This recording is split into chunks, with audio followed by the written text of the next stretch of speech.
North Korea इस नाम से ही सीक्रेसी और आइसोलेशन की तस्वीर सामने आ जाती है। ये एक ऐसा देश है जो मिस्ट्री में लिपटा हुआ है, अपनी ही मर्जी से बाकी दुनिया से अलग। 7 दशक से ज्यादा किम डायनेस्टी के सख्त राज में नॉर्थ कोरिया एक पहेली बना हुआ है, एक ऐसी जगह जहां के लोगों की जिंदगी आज की दुनिया से बिल्कुल अलग है। दिखाने के लिए मिलिट्री परेड्स और प्रोपेगेंडा के पीछे एक बहुत ही गंभीर सच्चाई छुपी है। Democratic People's Republic of Korea, जैसा कि इसका ऑफिशियल नाम है, ये देश गरीबी, भूखमरी और डर के माहौल से जूझ रहा है।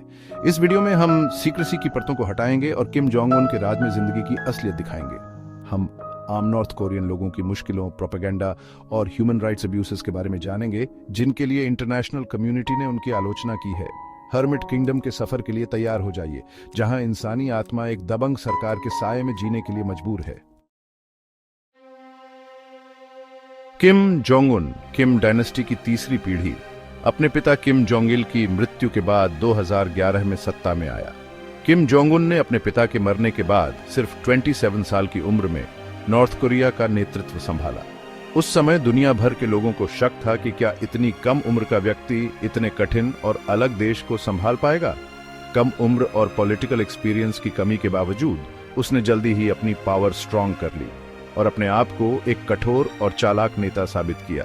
उसने अपने पिता के शासन के कई नियम और नीतियां जारी रखी, लेकिन अपने तरीके से नए रिफॉर्म्स भी लाए और एक कठोर और चालाक नेता साबित हुआ। उसने अपने शासन को मजबूत करने के लिए कई कदम उठाए, जिसमें मिलिट्री और सिक्योरिटी फोर्सेस का प्रयोग भी शामिल था। उसने अपने देश को एक मजबूत और सुरक्षित स्थिति में रखने के लिए कई मिलिट्री ड्रिल्स और परेड्स का आयोजन किया। उसके पहले कामों में से एक था रूलिंग एलीट के अंदर के राइवल्स को खत्म करना, जिससे उसकी पावर को कोई चुनौती ना दे सके। इसके लिए उसने कई हाई रैंकिंग ऑफिशियल्स को हटा दिया और अपने विश्वसनीय लोगों को उनकी जगह पर बिठाया, जिसमें उसके अपने चाचा जांग सोंग थेक भी शामिल थे, जो उसके सबसे बड़े राइवल्स में से एक थे। जांग सोंग थेक को देशद्रोह के आरोप में गिरफ्तार किया गया और उन्हें मौत की सजा दी गई। ये एक स्पष्ट संदेश था कि कोई भी, चाहे वो कितना ही नजदीक क्यों ना हो, किम जोंग उन के विरुद्ध नहीं जा सकता, जिनको देशद्रोह के आरोप में मौत की सजा दी गई। इस घटना ने नॉर्थ कोरिया के रूलिंग एलीट में एक भय का माहौल बना दिया और सभी को यह समझ आ गया कि किम जोंग उन के शासन में कोई भी सुरक्षित नहीं है। इससे एक डरावना मैसेज गया, कोई भी परिवार भी नहीं, किम जोंग उन के गुस्से से सेफ नहीं है। ये डर सिर्फ रूलिंग एलीट तक सीमित नहीं रहा, बल्कि आम जनता तक भी पहुंचा। लोगों को यह समझ आ गया कि उनकी जिंदगी पर हर वक्त नजर रखी जा रही है। अपनी सत्ता को मजबूत करने के लिए Kim Jong Un security forces और इन्फॉर्मेंट्स के एक बड़े नेटवर्क पर निर्भर करता है, जो नॉर्थ कोरियन समाज के हर पहलू पर नजर रखते हैं। ये नेटवर्क इतना मजबूत है कि कोई भी छोटी से छोटी हरकत भी उनकी नजर से बच नहीं सकती, जो नॉर्थ कोरियन समाज के हर पहलू पर नजर रखते हैं। ये सर्वेलेंस इतना सख्त है कि लोग अपने घरों में भी सुरक्षित महसूस नहीं करते। हर जगह हर वक्त उनकी हरकतों पर नजर रखी जा रही है। उसने अपने आप को एक भगवान जैसा इनफैलिबल दिखाकर पर्सनालिटी कल्ट भी बनाया है, जिसको लोग पूजते हैं। किम जोंग उन ने अपने आप को एक डिवाइन लीडर के रूप में प्रस्तुत किया है, जिससे लोगों को लगता है कि वो कभी गलत नहीं हो सकता। इससे उसकी शक्ति और भी बढ़ गई है। किम जोंग उन के राज्य में नॉर्थ कोरिया और भी आइसोलेटेड और रिप्रेसिव हो गया है। देश के लोगों को बाहर की दुनिया से बिल्कुल अलग कर दिया गया है और उन्हें सिर्फ वही जानकारी मिलती है जो सरकार चाहती है। सरकार इकोनॉमी से लेकर मीडिया तक और लोगों के विचारों तक जिंदगी के हर पहलू पर सख्त कंट्रोल रखती है। नॉर्थ कोरिया में हर चीज पर सरकार का कंट्रोल है, चाहे वो इकोनॉमी हो, मीडिया हो या लोगों के विचार। ये कंट्रोल इतना सख्त है कि लोगों को अपने विचार व्यक्त करने की भी आजादी नहीं है। किम जोंग उन का शासन एक डर और दबाव का शासन है, जिसमें लोगों को सिर्फ वही करना पड़ता है जो सरकार चाहती है। जब से वो पैदा होते हैं, नॉर्थ कोरियंस प्रोपेगेंडा की दुनिया में डूबे रहते हैं। ये प्रोपेगेंडा उनके जीवन का एक अहम हिस्सा बन जाता है, जो उन्हें हर पल प्रभावित करता है। ये प्रोपेगेंडा किम डायनेस्टी की बड़ाई और सरकार के प्रति पक्की वफादारी सिखाता है। हर जगह, चाहे वो स्कूल हो, सड़क हो या घर, किम परिवार के चित्र और उनकी कहानियां दिखाई देती हैं। एजुकेशन सिस्टम, सरकार द्वारा कंट्रोल किया गया मीडिया और पब्लिक स्पेसेस, सब जगह किम परिवार की तारीफ और बाकी दुनिया को बुरा बताया जाता है। ये एक ऐसा माहौल बनाता है जहां लोगों को लगता है कि किम परिवार ही उनका असली रक्षक है। बच्चों को किम इल सुंग नॉर्थ कोरिया के संस्थापक को इटर्नल प्रेसिडेंट और उनके बेटे किम जोंग इल को डियर लीडर के रूप में पूजने के लिए सिखाया जाता है। ये बचपन से ही उनके दिमाग में बस जाता है और वो इससे कभी नहीं भूलते।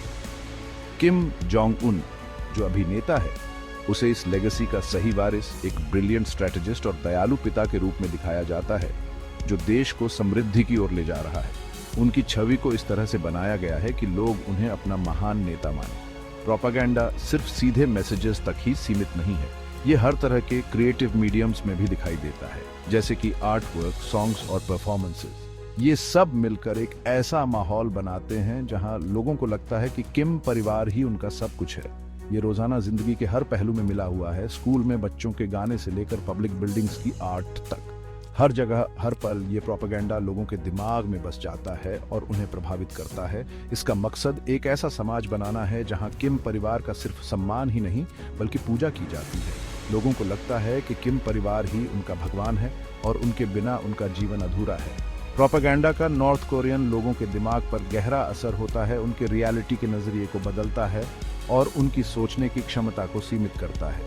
ये उन्हें एक ऐसी दुनिया में जीने पर मजबूर करता है जहां सिर्फ किम परिवार का ही बोलबाला है और वो इससे कभी नहीं निकल पाते। जैसे कि नॉर्थ कोरिया के अमीर लोग आराम की जिंदगी जीते हैं, उनके पास सब सुविधाएं हैं, जैसे कि अच्छी गाड़ियां, बड़े घर और इंपोर्टेड सामान। ये लोग अक्सर सरकार के नजदीक होते हैं और उन्हें कई तरह के विशेष अधिकार मिलते हैं। ज्यादातर लोग जीने के लिए संघर्ष करते हैं।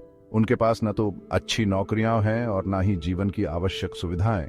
रोजमर्रा की जिंदगी में उन्हें कई मुश्किलों का सामना करना पड़ता है। देश की इकोनॉमी सरकार के कंट्रोल में है, जो हर चीज पर नजर रखती है। सरकार के इस कड़क नियंत्रण के कारण लोगों के पास अपने आप कुछ करने के बहुत कम मौके हैं। प्राइवेट बिजनेस के लिए बहुत कम मौके हैं। सरकार के कठोर नियंत्रण और नियम कानून के कारण लोग अपना व्यापार नहीं चला पाते।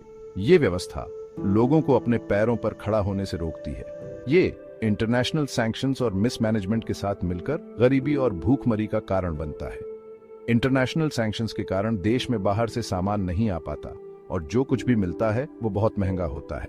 गरीबी और भूखमरी का असर हर जगह दिखाई देता है। बहुत सारे लोगों को अपने और अपने परिवार के लिए खाना ढूंढने में दिन रात एक करना पड़ता है। बहुत सारे नॉर्थ कोरियंस को सरकार के कारखानों या खेत में काम करने के लिए मजबूर किया जाता है और उन्हें बहुत कम खाना मिलता है। ये लोग दिन भर मेहनत करते हैं, लेकिन उन्हें उसका पूरा फल नहीं मिलता और उन्हें बहुत कम खाना मिलता है। हेल्थ केयर सिस्टम खराब है, दवा और इक्विपमेंट की कमी है। सरकारी अस्पतालों में ना तो सही इलाज मिलता है और ना ही जरूरी दवाइयाँ। दवा और इक्विपमेंट की कमी है। मैलन्यूट्रिशन बहुत ज्यादा है, खासकर बच्चों में। बहुत से बच्चे पोषण की कमी के कारण बीमारियों का शिकार होते हैं, खासकर बच्चों में। ये बच्चे अपने विकास के लिए जरूरी पोषण नहीं पा पाते, जो उनके भविष्य को प्रभावित करता है। अपनी कम आमदनी को बढ़ाने के लिए कुछ नॉर्थ कोरियंस जैंगमदांग नाम के इनफॉर्मल मार्केट्स में छोटा मोटा व्यापार करते हैं। ये मार्केट्स उनके लिए एक जीवन रेखा बन गए हैं। कुछ नॉर्थ कोरियंस जैंगमदांग नाम के इनफॉर्मल मार्केट्स में छोटा मोटा व्यापार करते हैं। ये मार्केट्स उन्हें थोड़ा बहुत पैसा कमाने का मौका देते हैं, जो उनके जीवन को थोड़ा आसान बनाता है। ये मार्केट्स जो पिछले कुछ सालों में बढ़े हैं, प्राइवेट बिजनेस की झलक दिखाते हैं। इन मार्केट्स में लोग अपने हाथ से बनाए हुए सामान बेचते हैं और थोड़ा बहुत पैसा कमाते हैं। प्राइवेट बिजनेस की झलक दिखाते हैं और कई परिवारों के लिए जरूरी सहारा है।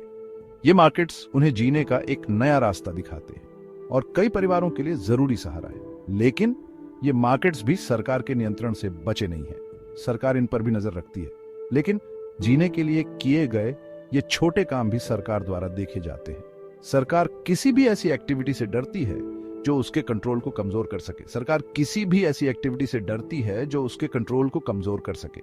इसलिए वो हर चीज पर नजर रखती है और अपने नियंत्रण को बनाए रखती है जो उसके कंट्रोल को कमजोर कर सके या उसके नागरिकों को बाहरी प्रभावों के संपर्क में ला सके। सरकार अपने लोगों को बाहर की दुनिया से अलग रखती है या उसके नागरिकों को बाहरी प्रभावों के संपर्क में ला सके। इस प्रकार नॉर्थ कोरिया के लोगों की जिंदगी सरकार के कड़क नियंत्रण और मुश्किलों से भरी हुई है। नॉर्थ कोरिया में सरकार दबाव और निगरानी के एक बड़े सिस्टम के थ्रू अपने लोगों पर सख्त कंट्रोल रखती है। लोगों पर हर वक्त नजर रखी जाती है और किसी भी तरह के विरोध को तुरंत और सख्ती से सजा दी जाती है। सरकार डर का यूज करके लोगों को कंट्रोल करती है, ये सुनिश्चित करती है कि सरकार और उसके नेता के प्रति वफादारी पूरी हो। घरों में लिसनिंग डिवाइसेस से लेकर हर मोहल्ले में इन्फॉर्मेंट्स तक सर्वेलेंस स्टेट की पहुंच हर जगह है। ये कंट्रोल आजादी को दबाता है और हमेशा डर और आज्ञाकारिता का माहौल बनाता है। किम जोंग उन की इच्छाएं नॉर्थ कोरिया की सीमाओं से बाहर तक हैं। न्यूक्लियर वेपन्स और बैलिस्टिक मिसाइल टेक्नोलॉजी की उसकी कोशिश ग्लोबल सिक्योरिटी के लिए एक बड़ा खतरा है। इंटरनेशनल सैंक्शंस के बावजूद वो अपने लोगों की भलाई की जगह मिलिट्री एडवांसमेंट्स को प्रायोरिटी देता है। ये खतरनाक रास्ता नॉर्थ कोरिया को अलग करने के साथ साथ दूसरे देशों के साथ टेंशन भी बढ़ाता है। दबंग सरकार के बीच हिम्मत और विरोध की कहानियां सामने आती हैं। बहादुर लोग अपनी जान जोखिम में डालकर कठिन परिस्थितियों से भागते हैं, आजादी और बेहतर भविष्य की तलाश में। ये बहादुरी की कहानियां उम्मीद जगाती हैं और इंसानी आत्मा की मजबूती दिखती है। वो हमें याद दिलाती है कि अंधेरे वक्त में भी आजादी और न्याय की इच्छा कभी खत्म नहीं हो सकती। इंटरनेशनल कम्युनिटी चिंता के साथ देख रहा है क्योंकि नॉर्थ कोरिया के एक्शंस और भी अनप्रेडिक्टेबल होते जा रहे हैं। किम जोंग उन की इच्छाओं को रोकने के डिप्लोमैटिक एफर्ट्स को कामयाबी नहीं मिली है। दुनिया भर के देश इस खतरे से निपटने की चुनौती का सामना कर रहे हैं, टेंशन को बढ़ाए बिना। रीजन में पावर का बैलेंस नाजुक है और दांव पर बहुत कुछ लगा है। नॉर्थ कोरिया के लोग अनकही मुश्किलों का सामना करते हैं। गरीबी, भूखमरी और बेसिक फ्रीडम्स की कमी उनकी रोज की जिंदगी है। दबंग सरकार की निगरानी में विरोध करने वालों को सख्त सजा मिलती है। फिर भी नॉर्थ कोरियन लोगों की आत्मा मजबूत है। उनकी सर्वाइवल और रेजिलियंस की कहानियां मुश्किल परिस्थितियों में भी इंसानी आत्मा की ताकत का सबूत हैं।